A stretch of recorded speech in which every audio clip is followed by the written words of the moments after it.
winner by submission, Jordan Young.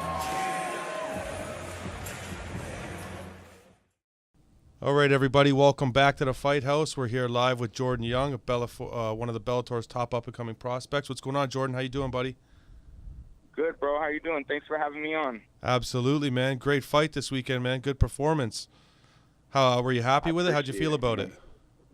Man, I felt good. I wish I would have put the hands on him a little more, but I felt he was, I want to say, he was running away. Honestly, he was throwing some leg kicks and pulling away when I would go to throw my punches. So I just stayed patient, and when the opportunity came, I was able to drop him and then secure that finish. So overall, I'm happy, man. I can't complain. I'm healthy. True. How much did those leg kicks bother you, man? Were they affecting you at all? You used to say it one more time? I said, how much were those leg kicks affecting you? Were they bothering you at all?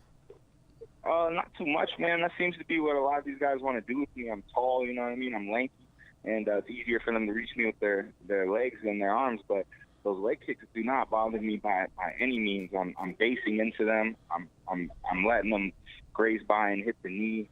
I mean, I'm aware that they're coming. But I haven't had any hit me that I'm like, oh, man, I don't want to deal with that, Right. One thing I noticed in there, man, it's probably one of the most impressive things about your game is how relaxed you are. Like, it looked like if you were any calmer, you'd have been sleeping. You know what I mean? Like, just moving so relaxed. What do you attest that to, man? Is that just like how you like to carry yourself? Or what's your how do you just get that relaxed in the cage?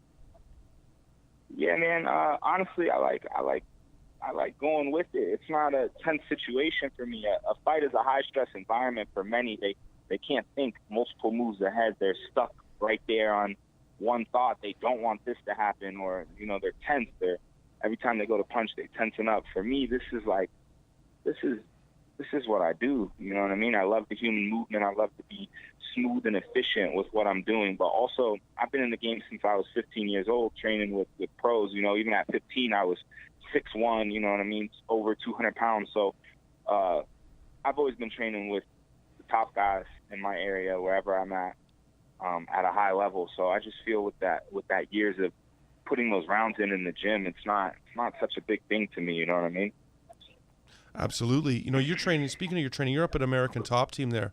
I mean, who did you have helping you get ready for this event? I know you got a stable full of killers up there. Who are you spending your rounds with? Man, for this last fight, it was kind of short notice, so I just put in a lot of work with my coaches. We were getting, just making sure that our transitions were smooth and making sure that we had a good idea of what we wanted to utilize in this fight against this kid. But at American Top Team, as far as training partners goes, I have Rodolfo Vieira, I have Shoeface, he's a UFC light heavyweight. These are both high-level black belts, and they're bigger than me, both of them. So when it comes to grappling, I'm getting great rounds with them. When it comes to sparring and striking, I get a lot of work with Krzysztof Jotko. He's the number 9 UFC ranked middleweight in the world right now, getting ready to fight David Branch May 13th. And I mean, outside of those three, it just depends. Like, when it comes to wrestling, we got my boy Johnny from Mizzou. He's a fucking animal. He'll put you on your back in a heartbeat. So, I mean, there's so many guys. So. Man, you're quickly establishing yourself as a killer of these undefeated records, man. You're snatching these up left, right, and center. That's 2-2 fights now that you've ended. You have your eyes on any more undefeated fighters this day you wouldn't mind ruining? Man, when it comes to, I don't know about undefeated. Honestly, what happened with Tim Karen, I actually called him out the week after I fought my fight in January, and it wasn't anything personal. My little brother, Kobe Weber, he's a beast, you know what I mean? Yep. He knows the fight game. He's only 16 years old, but, he'll be online, looking and just search and seeing who's where. And then, he'll look at the cards and say, oh, they're going here. There's this kid here, and, he has an undefeated record. He's from that area. He's fought for Bellator in this area before. You should see if you can get it. You know what I mean? So I have him looking a little bit, and I also have my management, first-round management. But at this moment in time, man, I'm happy to got through that fight healthy, and I'm handling some adult business now. You know what I mean? Looking to go and get a vehicle off the lot and take care of myself, do some things like that. So, cashing them pro checks right now.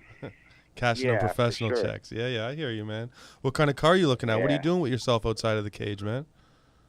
Man, I gotta have some style. It's definitely gonna be a newer year vehicle, but I'm thinking maybe like a Chevy. I might go with that Chevy, but that Lexus is calling my name. I tell you what. All right.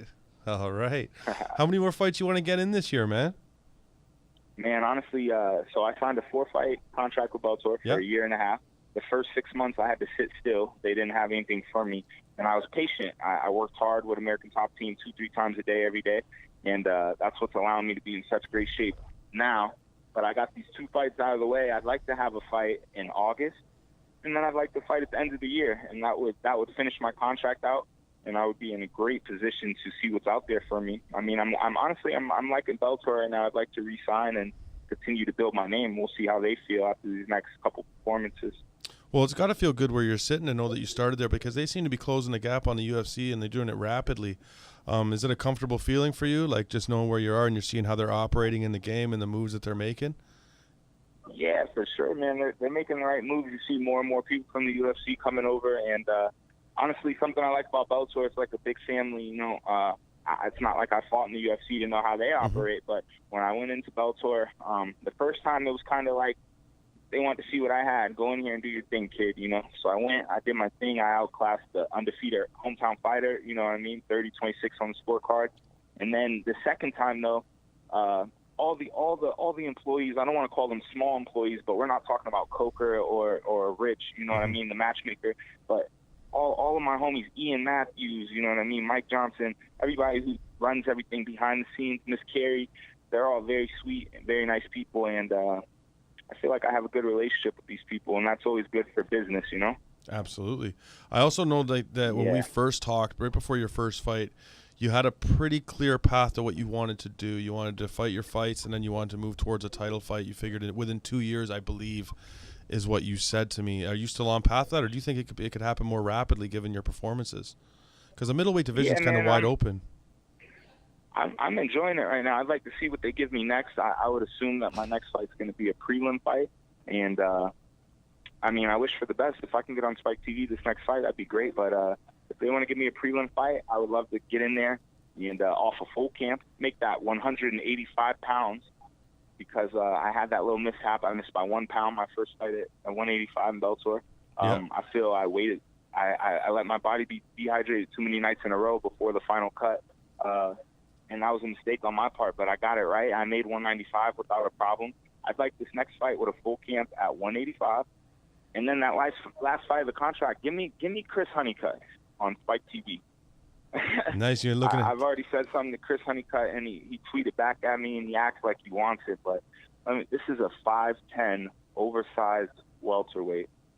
And if he fought me, he would be shooting for his life, and he knows that. You know what I mean? He talks tough on Twitter, and I'm looking at this guy like, my man, you are a wrestler. You're going to try to hump my legs. Okay. How do you feel? How do you see a fight going with Chris Honeycutt? I mean, that's another undefeated diva looking to snatch another huh? I see how you're operating out here, man. Yeah, he actually has a loss. He was knocked out by Paul Bradley. You're right. You're right. That's right. Say it again? You said, yeah, you're right. You're absolutely right. I completely forgot about that. But, yeah, you're right. Yeah, he took that. So he's 9-1, but he's sitting pretty high up in that middleweight division somehow. He pulled out of the fight with Kendall Grove. Yes. So when I said something to him, he was quick to say, well, I've never missed weight. And I said, guess what? I've never pulled out of a fight, little homie. Okay. Stay healthy. You left the promotion hanging. But if me and him were to fight, I see him coming out. The shot's already on his mind. He wants to close the distance, but he can't figure out how to do it. And I'm touching him from everywhere, not just with hands. People think, Jordan Young's a boxer. I just like using my hands, but these kicks are coming, and there's something special, I see me touching him from long range, and I see him either meeting his end within the first 2 rounds to those strikes, or I see him coming in for that takedown, and I don't see that going well for him either. This isn't a wrestling match by any means. So do you think you sub him or you knock him out? Because I know your sub game is strong, man. I remember when you first came out against Chris Harris, everyone was like, "Oh, this guy's submission fighters," and you pieced him up with the hands, showing like real diversity. But your grappling game is solid. You wrapped up that dart stroke real quick the other night. Yeah, man, that's hidden under wraps for me. People look at me and they say he's tall and he's long. You know what I mean? We want to, they think they're gonna Mike Tyson their way in and hit me with punches. But once they feel that reaction time and that speed and they get touched by that long, stiff jab, it seems like they all want to shoot. And, I mean, I started in the gi. I started in gi jiu-jitsu. I was a martial artist before I was a fighter, so it plays in. I'm comfortable everywhere, you know. You know, you're in a good division right now with Bellator. The middleweight division seems like it's kind of wide open. Everything seems to be for the taking almost. Are you eyeing Rafael Carvalho for how long? Is it still a 2-year plan for you, or like when do you want to get at him? He can keep it, honestly. I don't know who they're going to make him fight next. He just had an impressive knockout against Manhoff, and that was good. But let's say they make him fight John Salter next. John Salter's on a tear. I see he just submitted a couple high-level black belts in the ABCC trials. And I don't know. We'll see if he even has the belt. I'm worried about these next 2 fights. I don't think I'm fighting for the title in the next 2 fights. Sure. So if he can keep it, then that would be impressive, and I would love to take it from him. Hey, you know what? I mean, I after watching their last 2 performances, man, I feel like it's inevitable that you will get to that point. You're just too crisp in all areas. It's been really impressive to watch you operate, man. I appreciate it, my man. Absolutely. Somebody better tell him I'm on the scene. I think he's a little tentative in his fights. I think he's a well-rounded fighter just like me, but he's a little tentative, and you know, it seems like he's not out. He got to finish his last fight, but it doesn't seem as if he's out there looking for the finish. It seems as if he's looking to stay safe and do as much damage as he can without taking damage, which is a smart style to have. But I mean, as that champion, you got to be finishing fights. You have to show you're the best in the world. True story, man. So what do people catch you doing outside the cage? You know, when you're not fighting, what's Jordan Young out there doing, man? What kind of stuff you up to? Man, honestly, I love listening to music. I love a lot of music, and I'm also outside of music. I like girls. Honestly, I spend a lot of time with girls. I don't drink. I'm not much of a partier. I like Miami though. I like to go to Miami. When I go to Miami, you know, a lot of people are losing money and they're drinking, partying. The only thing I'm losing is sleep, and you know, so I like it. I like to be around good people, good energy, good music, and good food. So when you say you like girls, do you like a girl or you like girls? See, actually, I have a girlfriend right now, so I don't want to get in trouble. You know what I mean? Yeah. I get that. I have a girl that I'm enjoying my company with. She's great, and you know, she has her own career as well, and we're both 2 young, successful people right now. But I mean, before her, yeah, I'd like to just be around girls. You know, who wants to be around guys all the time? Amen, man. You know what? That's why I myself I just stopped playing a lot of competitive sports, because like Friday night I'm around 20 guys. Doesn't really make sense to me. I wasn't really feeling that. I was like, I'm not going to be pro, so I don't see why I'm sitting here for.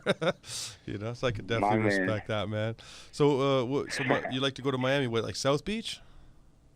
Yeah, I like South Beach for sure. Even like downtown Miami, you know what I mean? I get through these fights. I like to be smart with my money, but you know, if you have it and it's there, I like to, you know, it's fun to go get a nice hotel room down there in Miami on the 13th floor somewhere. You know, got a nice little pool on the floor right outside your room, and nice view.